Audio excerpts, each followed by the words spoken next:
Assalomu alaykum, hurmatli televizor ko'ruvchilar. Navbatda Erkin Asiya radiosi uchun Gulchehra Washingtondan ma'lumot bermoqda. Men hozir Washingtonga joylashgan Xitoy bosh elchixonasining oldidagi namoyish maydonidan sizlarga ma'lumot berib turibdiman.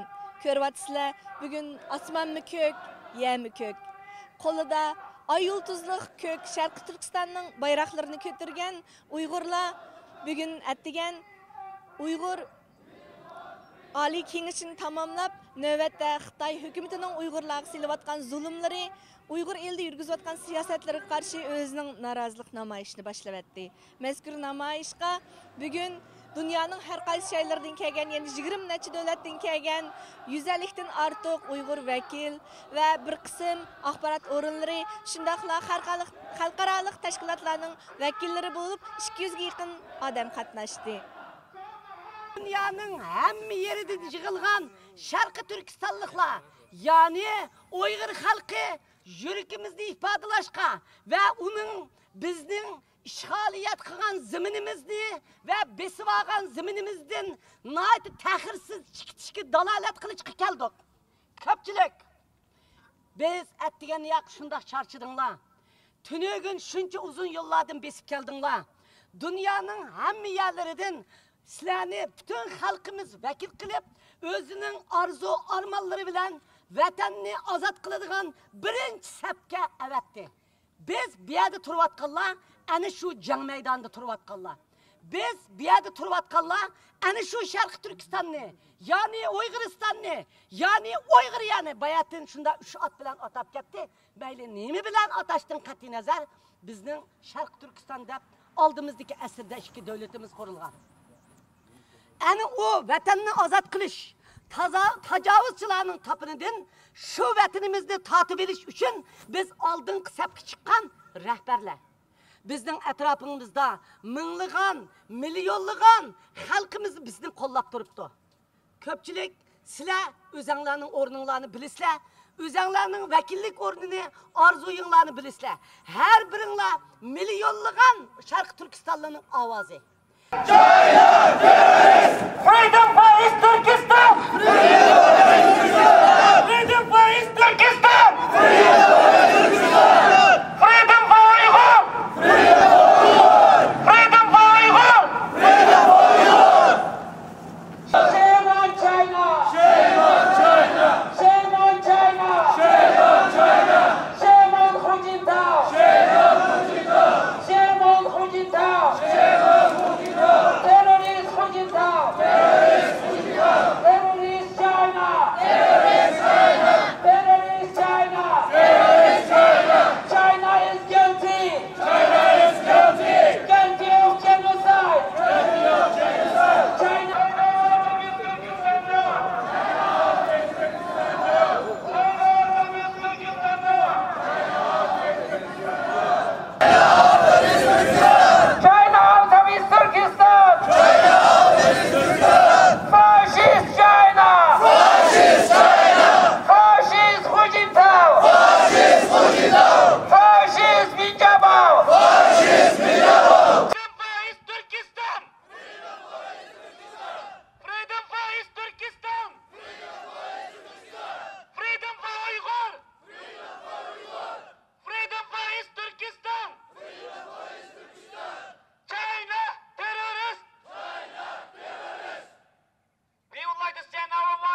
especially with this as background, we probably have to go.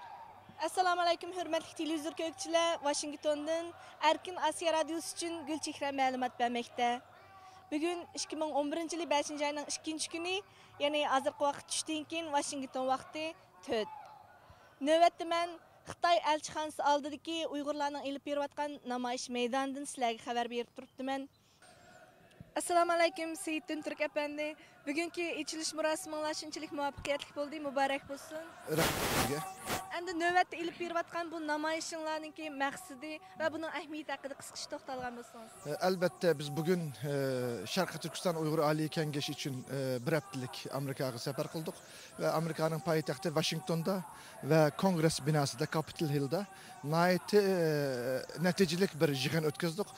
Yig'inimizdan keyin biz millatimizning umidini, millatimizning niyat maqsadlarini va millatimizga rahbarlik qilayotgan birdan-bir oliy organ bo'lgan Dunyo Uyg'ur qurultayininki bütün nişanını Xitoy elçixonasi oldida millatimizga vakolatan bu yerda biz buni so'zlayapmiz. Bu bo'lsa bizga mustaqillik, bizga erkinlik, bizga hurriyat, bizga insondek yashaydigan bir muhit. Biz buni Xitoyning elchixonasida, Amerikadagi bosh elchixonasi oldida hozir bir necha yuz Uyg'ur qarindoshimiz bilan birga biz buni yuqori ovoz bilan aniq ifoda qilyapmiz. Bugun ko'k bayroqlarimiz Xitoy elchixonasi oldida lapildayotdi va Xitoy elchixonasi oldida millatimizningki ovozi sado tepyotdi.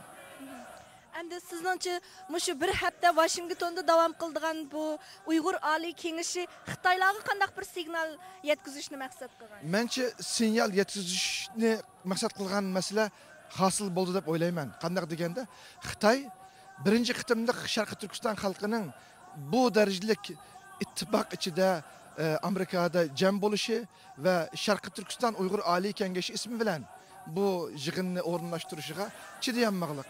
Bu Xitoyning jon tomiriga tegishlik. Shu sabab bilan hozir O'rta Osiyodan kelayotgan nurg'un vakillarimizning pasaportlari jitlib, bular yerga tashlanib, bularning kelishi amaldan qoldirilgan. Demakli Xitoy buningga chidamadi. Xitoy hozirgi kunda Yasemin inqilobi bu Shimoliy Afrikada bo'layotgan xalq inqilobining, O'rta Sharqda bo'layotgan xalq inqilobining o'ziga chachraydiganligini va bu ta'sir doirining o'zini yemritib, o'zini parchalaydiganligini biliglik his qilaylik. Bizning naq shu mazgilda o'tkazayotgan Washingtondagi bu Sharqiy Turkiston Uyg'ur Oliy Kengashi millatimiz bilan, Sharqiy Turkiston xalqi bilan, Sharqiy Turkistonning xalqining umidi bo'lgan qurultayninki bir niyat, bir maqsad bilan jam bo'lishining oldini olish uchun Xitoy hozir turli tadbirlar ishlatdi, lekin buningda hech qanday shaklda muvaffaq bo'lolmadi. Biz bugun yig'inimizni ochdik va bugun Xitoy elchixonasi oldida namoyishni qilyapmiz. Xitoy andishi bilan, Xitoy tashvish bilan, Xitoy qo'rquv bilan yashayapti. Shuning uchun internetni, torlarni, butun axborot organlarini to'xtatdi. Men 21-asrda dunyoga jahongir bir davlat bo'laman degan bu iddaodagi bir davlatningki internetni to'sishi demaklik uning qanchalik hayvi ichida, qanchalik andishi ichida ekanligini va o'zining qilgan xato siyosatining Uyg'ur xalqini yo'q qilish siyosatininki natijasini qanchalik ig'ir bir shaklda o'ziga qaytadiganligining bir ifodasi. Biz ishimizki millatimiz o'z taqdirini o'z qo'liga oladi. Rahmat sizga barliq faoliyatlaringizning utuqli bo'lishini tilaymiz. Men sizga rahmat aytaman. Hurmatli Asqarjon efendi, Washingtonga xush keldingiz. Rahmat, xush bulduk. Bu Sharqiy Turkiston Uyg'ur Kengashining ichilish murosimi intayin muvaffaqiyatli o'tdi. Navbat sizlar yig'in tamomlab bu ya'ni Xitoy elchixonasidan oldiga namoyishga kelibsizlar. Endi mushu namoyish qatnashayotganlar shundaqli yig'in kelgan mushu vakillarning qaysi davlatlardan asosli kelganligi haqida qisqacha tanishtirib o'tgan bo'lsangiz. Bizni ziyorat qilganingiz uchun ko'p rahmat. Biz bu kengashga dunyoning to'rt bir tarafidan, masalan, Germaniya, Gollandiya, Belgiya, Norvegiya, Shvetsiya, Turkiya, Qozog'iston, Qirg'iziston, Misr, Kanada, Japoniya o'xshash davlatlardan vakil saylanib keldik. Bu yerga yig'ilishimizning sababi bo'lsa, buningdan keyingi ilib boradigan davomizda ilib boradigan yo'l xaritasini chizish, hozirgacha bo'lgan qilib kelgan ishlarimizning qisqacha bir analizini chiqarib, buningdan keyin qanday yo'llarni tutib mangamiz qandaq ishlarni qilamiz va texnik yuqori panlarga ko'tarish uchun qandaq bir strategiya tiklab chiqsak bo'ladi. Mushu to'g'riliq muzokara o'tkazmoqchi. Bu muzokarada degandek bir hafta davomlashadi. Har yerdan kelgan, har turli fikrdagi, har tur iqlimdagi insonlarningki bir ara kelishib, muzokara qilishib, buningdan keyin davomizni texnik yuqori panlarga ko'tarish uchun bir yangi yo'l xaritasini chizib chiqish sababi bilan buraya kelgan. Rahmat sizga. Endi anglashsak Dunyo Uyg'ur qurultayining bergan ma'lumotlariga qaraganda Xitoy mushu yig'inni to'sish uchun nurg'un harakatlarni qilibdi. Endi bu yig'inmi Rabiya Qodir xonimning tashabbusi bilan bir yil burun tayyorliklarini boshlagan edi. Bu jarayonda qanday bir to'sqinliklarga uchirdinglar, ya'ni Xitoy hukumati tomonidan? Başta deganimizdek bu yig'inga bir 7-8 oyning yog'i tayyorlanayapmiz. O'tgan yil 9 oyda boshlagan. Bu yig'inninki faqat Dunyo Uyg'ur qurultayining ham yig'ini emas bu. Vatan sirtidagi bütün Uyg'urlarninki vakillarininki qatnasha olganinki bir yig'ini bu yerda deb o'tilgandek endi umumiy bir fikrga kelish, uningdan bir mazmuni chiqarish sifatida bu nimada bu yig'inning ochilmasligi uchun Xitoy endi biz shu yig'inga harakat o'tganning yog'i boshda bizningki e-maillerimizdan tatib, ularning bir-birimizning nomidan bir-birimizga xatlarni avatib, hatto bo'lunmagan paranglarni o'tirg'a silib bir g'ol chiqarish, yoki bir ziddiyat ko'paytirish uchun bu harakatlarni ifodi. Uningdan keyin shu vakillar keldigan davlatlarningki hukumatlarga bisim ishlatib viza bermasligi uchun bo'lib Amerikaning viza bermasligi uchun masalan Qozog'iston, Qirg'iziston o'xshash davlatlardan ba'zi vakillarimiz kelimiz deb yo'lga chiqqan bo'lsa-mu aerodromdan qaytib ketish majburiyati qoldi. Undan keyin Amerikan hukumati o'ziga bunda bir yig'ilishning bo'libmi nimada iç kongres avsta içilmasligi bunun u yerda yo'l qo'ymasligi uchun harakatlar bo'pti. Yalnız bu yig'in qilam emas. Lekin g'alba qilamidi. Yalnız bu yig'in qilam emas. Bizningki hozirgacha dunyoning qayerda bo'lsin, masalan Yevropa parlamentosidan tutun Germaniya parlamentolari, Kanada parlamentolari, İtalya, Shveysariya, Avstraliya parlamentolarigacha ichilgan bütün yig'inlarimizni hozirgacha to'sab kelish uchun qo'ldan kelgan bütün g'ayratni, bütün kuchini ishlab keldi. Lekin hech birisida g'alba qilamidi. Chunki Xitoyningki o'ylamay tushunmayotganligi bu g'arb davlatlarininki sirtning bisimiga bo'yin egmaydiganligi, sirtdan bisim ishlatgan sira texi buningga reaksiyaning ko'paydiganligini bilamay qilyotidi. Shuning uchun Yevropa parlamentlarida necha yig'in o'tkazdik. U yerda Rabiya xonimni kirgizmanglar, qurultayning yig'inlarini u yerda ochmanglar, Uyg'urlar u yerda platform tayyorlab bermanglar deb nurg'un xatlarni va bu protestlarni qilgan. Ammo hozirgacha biz bütün faoliyatlarimizni deganimizdek olib kelyapmiz. Davomli utuq tilayman sizlarga. Barliq faoliyatlaringizning g'albilik oxirlashishini kutamiz. Ko'p rahmat sizlarga ziyoratingiz. Rahmat. Freedom for East Turkestan! Freedom for East Turkestan! Freedom for Uyghurs! Freedom for Uyghurs! Freedom for Uyghurs! China!